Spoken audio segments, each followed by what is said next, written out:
आज हम लोग एक नए चैप्टर ग्रेविटेशन के बारे में चर्चा करें। ग्रेविटेशन बहुत कॉमन है, जिसे आप क्लास 9 से जानते हैं। What is the gravitation, gravitational law, जिसे न्यूटन्स ग्रेविटेशनल लॉ के नाम से जाना जाता है। सबसे पहले हम आए जो हमारा सोलर सिस्टम है, जो हमारे यूनिवर्स में जो ग्रेविटेशन का जो सोर्स है। तो इस पर बहुत सारी थ्योरी है, तो एक एक करके इस पर हम चर्चा करते हैं। सबसे पहले हम देखें जो हमारे सोलर सिस्टम में जो प्लेनेट है, वे प्लेनेट किसी न किसी स्टार के इर्द गिर्द घूमते हैं। इस पर बहुत सारे पहले थ्योरियां आई, बहुत सारी जो है थ्योरी दी गई। उसमें सबसे पहला सेकंड सेंचुरी में टॉलेमी ने दिया था, जिसे थ्योरी ऑफ जियोसेंट्रिक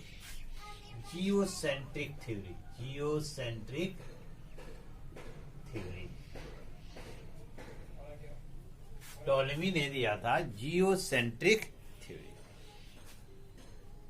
इस थ्योरी के अनुसार अर्थ सेंटर में था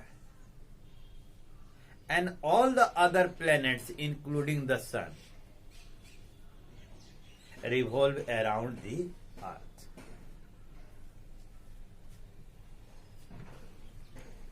पूरे यूनिवर्स के केंद्र में क्या था? इस थ्योरी को क्या, ये थ्योरी क्या कहता है? Given by the Ptolemy in second century AD. Second century AD में टॉलेमी ने जो है एक थ्योरी दिया था, जिसे जियोसेंट्रिक थ्योरी के नाम से जाना जाता है। इस थ्योरी के अनुसार पूरे यूनिवर्स के केंद्र में अर्थ है, और इस अर्थ के चारों ओर बाकी जितने भी प्लैनेट्स हैं including sun revolve around it in a circular orbit. लेकिन यह काफी दिनों तक रहा, लेकिन 498 एडी में एक भारतीय वैज्ञानिक और दार्शनिक, जिसे आप सभी जानते हैं, आर्यभट्ट वह पहले व्यक्ति थे जिन्होंने बताया कि इस यूनिवर्स के केंद्र में, जिसे पहले अर्थ को माना गया था, अर्थ नहीं, इट इज द सन। और कौन सा है केंद्र में? सन है। और सन के चारों ओर पृथ्वी घूमती है। न केवल पृथ्वी सूर्य के चारों ओर घूमती है, बल्कि वह अपने धुरी पर यानी एक्सिस पर भी घूर्णन करती है। अकॉर्डिंग टू द आर्यभट्ट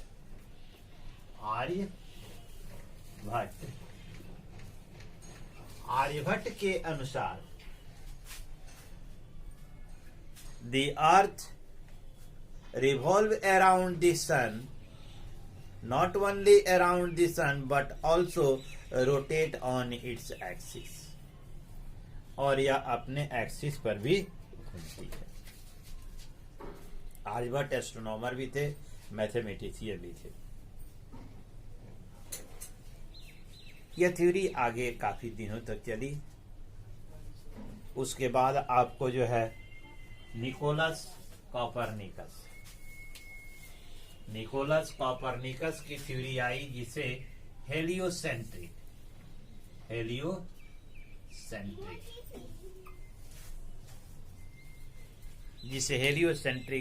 के नाम से जानते हैं। According to the Nicolas Copernicus, all the planets, 9 planets, Mercury, Venus, Earth, Mars, Jupiter, Saturn, Uranus, Neptune, Pluto, ये 9 planets. All the 9 planets revolve around the sun. Around the sun in a circular orbit. इसे हम heliocentric के नाम से हम जानते हैं. This was given by the Copernicus. Copernicus ने यह दिया था कि all the 9 planets revolve around the sun. यह लगभग आपको नियर अबाउट 1543 एडी में दिया था. उसके बाद आगे घटनाक्रम बढ़ा. कॉपरनिकस की थ्योरी जिस समय चल रही थी उस समय गैलीलियो का वह जो है समकालीन समय था और उस समय एक प्रचलित था, चूंकि रोमन का उस समय जो है का साम्राज्य हुआ करता था. तो जो भी पहले साइंटिस्ट या थ्योरी जो भी जो है दार्शनिक कोई थ्योरी या कोई दर्शन अपना बनाते थे, लिखते थे, कोई भी थ्योरी जो है ना वे अपना देते थे, वे जो है सबसे पहले चर्च जो हेड ऑफ द रोमन साम्राज्य का होता था वहां से अप्रूवल लेना होता था और उसको जो वो सर्टिफाई कर देते थे वही थ्योरी मान्य होती थी. तो कॉपरनिकस की थ्योरी से चर्च जो है एग्री नहीं था, लेकिन समकालीन उस समय गैलीलियो थे जिन्हें यह चीज जो है उस थ्योरी से वह सहमत थे और नतीजा कि चर्च के आदेश की अवहेलना का दंड उन्हें भुगतना भी पड़ा. तो उस समय ये ऐसा होता था.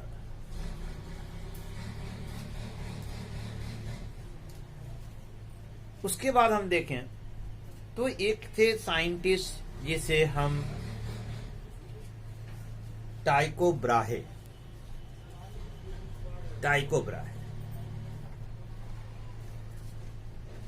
very special person. He whole life he observed the planet, celestial body with his naked eye.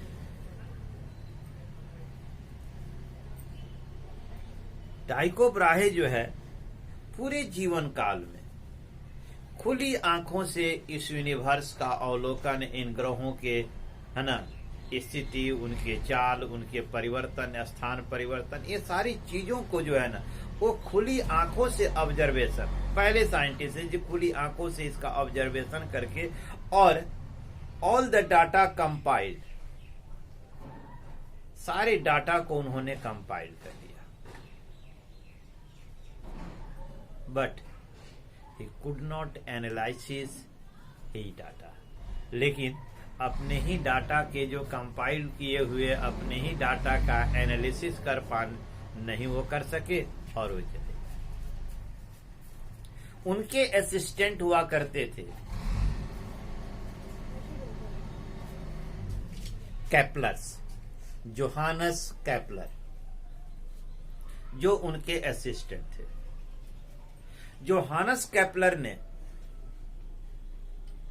टाइको Brahe के जो कंपाइल्ड डाटा थी उसका उन्होंने एनालिसिस किया और एनालिसिस करने के बाद 3 एलिगेंट्स लॉ, फर्स्ट 2 इन ए रो, पहली 2 जो है प्रथम और दूसरा जो लॉ है पहले दिया था और तीसरा कुछ समय के बाद दिया था. तो 3 elegants law which is known by the law of planetary motion, जिसे हम लॉ ऑफ प्लैनेटरी मोशन के नाम से जानते हैं, ये जोहानस केपलर ने दिया. कब दिया? उनके कंपाइल्ड की हुई, किसके? टाइको ब्रायो के कंपाइल्ड की हुई डाटा के एनालिसिस के आधार पर 3 जो है लॉ उन्होंने दिया, जिसमें फर्स्ट लॉ को हम जानते हैं, फर्स्ट लॉ, ठीक है। फर्स्ट लॉ को हम जो है लॉ ऑफ ऑर्बिट भी कहते हैं। क्या कहते हैं? Law of orbit.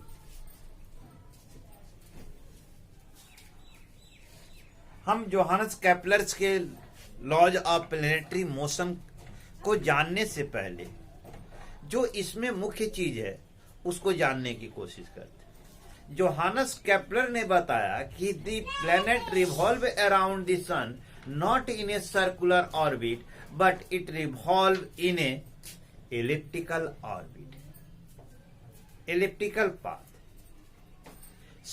जितने प्लेनेट हैं वे सर्कुलर पाथ में नहीं घूमते, वे एक इलिप्टिकल पाथ में घूमते हैं। इलिप्टिकल पाथ कैसा होता है, पहले हम इसे समझें।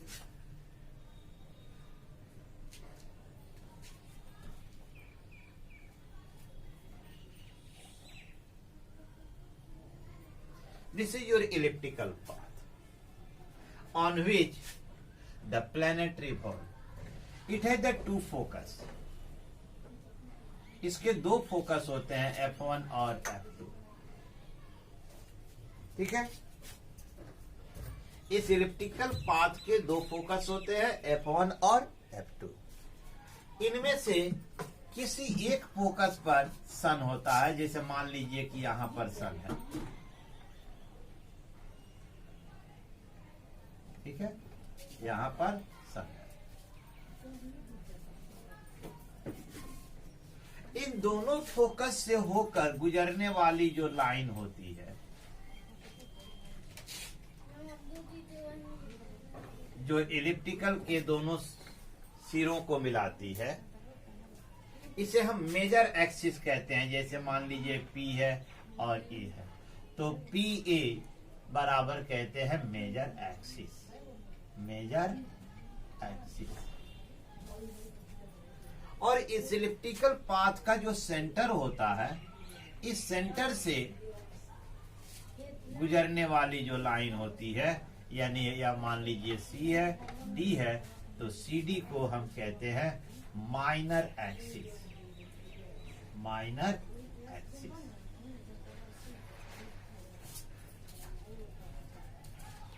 ये सन है। सन से जो nearest point on elliptical path, the shortest distance of the planet from the sun on elliptical path,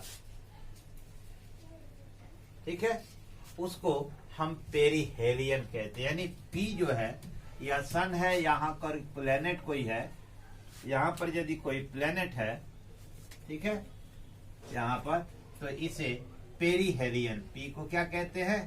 perihelion. Farthest distance of planet on major axis, या मेजर एक्सिस पर फारदेस्ट डिस्टेंस, मान लीजिए कि यहां पर प्लेनेट है और सन यहां है, तो फारदेस्ट डिस्टेंस जो है, ये जो है, इसे कहते हैं एपहेलियन, एपहेलियन। यानी the shortest distance between the sun and the at perihelion, planet at perihelion, and the longest farthest distance between the sun and at aphelion, planet at aphelion, दोनों के सम को हम क्या कहते हैं? मेजर एक्सिस, यानी SP plus SA बराबर PA, इसे कहते हैं major axis. It clear? Half of the major axis, इसे हम मेजर एक्सिस को